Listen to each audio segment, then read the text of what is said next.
Hey guys! Today we're going to talk about optimism, and how to live with it. Science has convinced me to be an optimist. Today I'm going to prove to you that you should fervently believe in a wonderful future.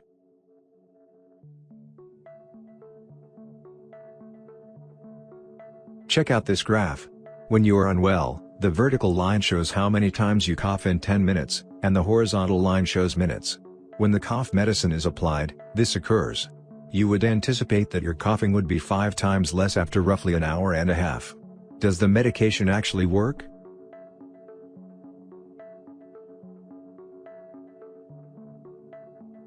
Nevertheless, suppose you discovered that a packet of your medication was laced with a powder that lacked the active ingredient, such as sugar. You sip the prized potion, sure that it will work, and sure enough, it does. Coughing is less frequent by a factor of 4.5. In other words, your assumption that a cough treatment will work for you accounts for 85% of its effect.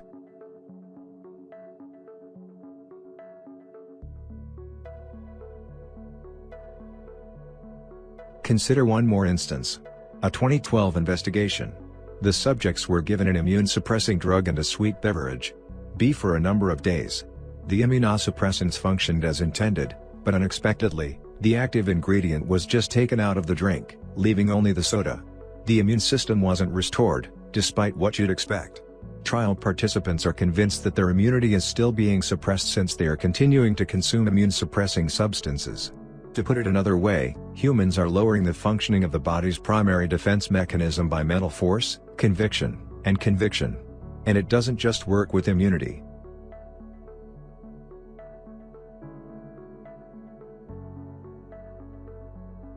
Consider distributing 320-calorie milk drinks to 2 groups of individuals.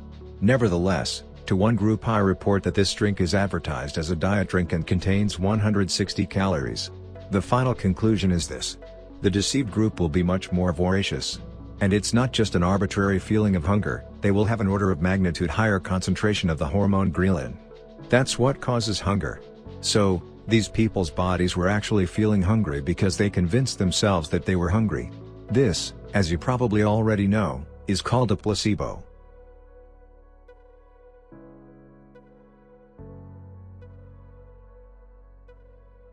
The effects of a variety of drugs for anxiety, panic attacks, and sociophobia are often more than half those of a placebo, which produces 50 to 75% of the effects of antidepressants. Placebos help with the treatment of epilepsy, erectile dysfunction, and pain.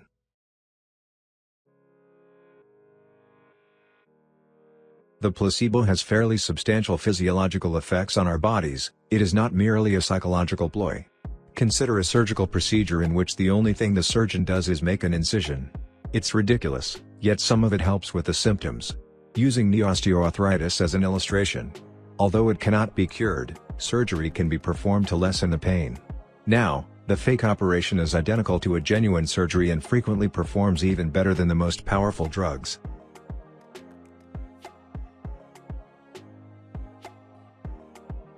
This seems reasonable, but how will this effect play out in the real world? Life? Recently, a study was done on newcomers to the gym to determine how they were coping with the rigors of adult work at the gym. They were given a pill called strong amino acids. What happened? They lifted 20% more weight than before, and that was true for all fitness levels.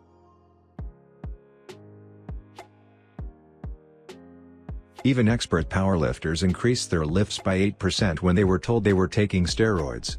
Skilled athletes who use synthetic stimulants perform 22% better. Professional cyclists cross the finish line 5% quicker, and Olympic runners accelerate by 8%.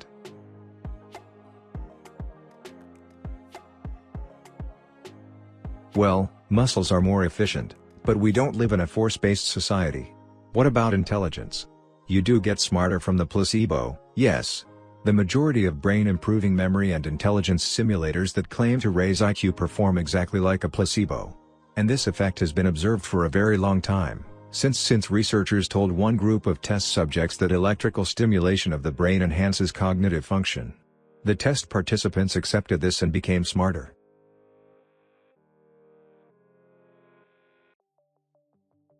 Later such experiments were conducted in other studies as well. For example, in this study, One group was instructed to inhale a special fragrance that was said to alter hormones, ease mental stress, and even act as a small psychoactive stimulant. As a result, the subjects developed their creative abilities. Also, if you tell someone they slept better than usual, they will do better on math assignments and association exams.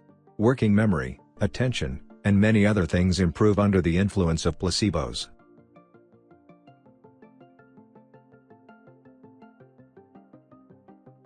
It seems that if you just imagine that you are resourceful, smart, healthy, fast, and strong, you will really become like that? Would it really be better if you convinced yourself that everything would be okay? Sounds like amazing fairy tales from the book The Secret. And by this reasoning, optimists should be the happiest and richest people. However, they are not. These people are unhappy and going through terrible times. For example, couples who are positive about their marriages are more likely to have problems in their marriages. Fights and breakups occur more often in optimistic marriages. Moreover, optimists typically earn up to 30% less than pessimists, and in later life, optimism about one's health can result in a 313% increase in mortality. Scary.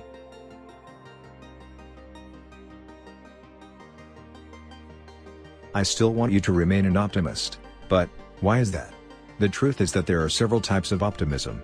When you believe that everything will turn out okay for absolutely no reason at all, you are exhibiting naive optimism. The conviction that everything will turn out okay as a result of your activities is realistic optimism. The placebo begins to work at that point.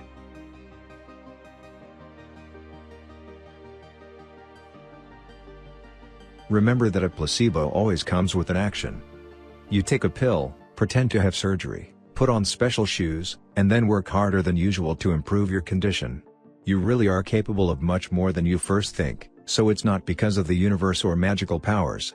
And because they believe it will benefit them, realistic optimists, that is, those who believe in their own strength, are much more likely to take care of their health.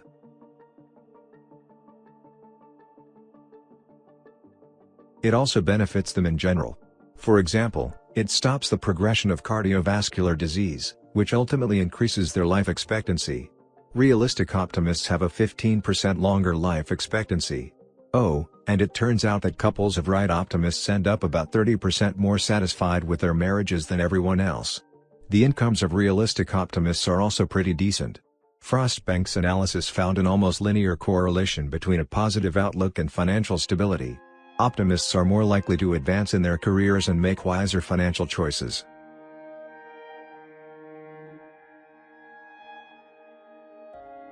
Such people try harder to find a partner, get more jobs, try to get in shape, and try to find solutions to problems. These realistic optimists sleep much more soundly and calmly than others, which may be due to the fact that they cope better with stress. They are also more likely to graduate successfully. They also have better immune systems and heart health. And even though the percentage of optimists fluctuates from nation to nation, due to differences in economic performance, we know from extensive meta-analysis that even in a lousy country and terrible conditions, it's best to be optimistic.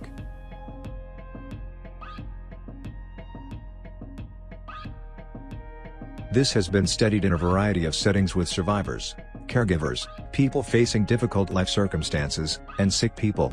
We must believe in the effectiveness of our actions if we are to live successfully. Otherwise, we will not do such actions at all. He who does so is an optimist. He acts accordingly because, in his opinion, it is not in vain. Therefore, realistic optimists are more motivated to act, to work, and to look forward to the future. They want to do something.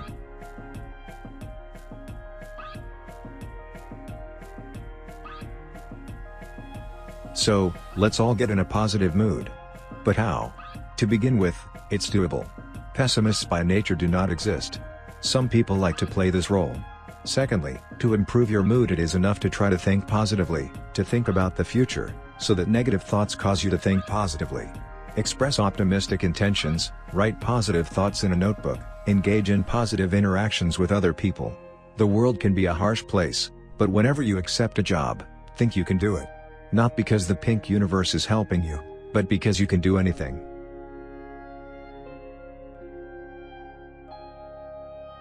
If you want to support the channel, give it a thumbs up. Interested in other videos? Click subscribe and the bell, so you won't miss the next video. And, of course, comment on videos, Look for like-minded people among the commenters and become better together. You're welcome, and good luck.